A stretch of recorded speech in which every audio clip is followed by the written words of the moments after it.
Hello guys, ఈరోజు గోంగూర chicken ఎలా చేసుకుందాం చూద్దాం.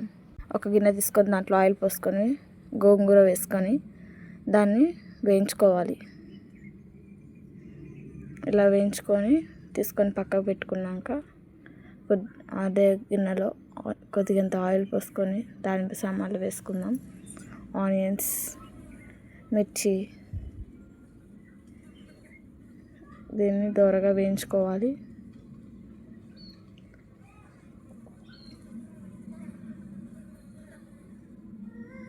అందులోనే కొద్దిగా అల్లం వెల్లుల్లి పేస్ట్ వేసుకొని మిక్స్ చేసుకోవాలి. పసుపు, టమాటా ఇలా మగ్గాక చికెన్ వేసుకుందాం.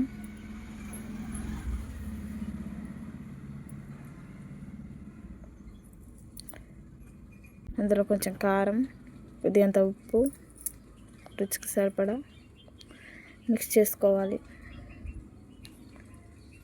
తర్వాత కొంచెం మగ్గనిచ్చాక మనం తయారు చేసి పెట్టుకున్న గోంగూర మిశ్రమాన్ని వేసుకొని మిక్స్ చేసుకొని కొద్దిగా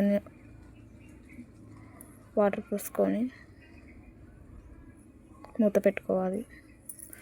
కొద్దిసేపు ఉడికించాక ఇలా అవుతుంది. దాంట్లో ధనియాల పొడి, గరం మసాలా వేసుకొని మరొకసారి కలుపుకొని కొద్దిసేపు ఉంచాక ఇలా దగ్గర పడుతుంది. అంతే, గోంగూర chicken curry ready. Please like and share and subscribe.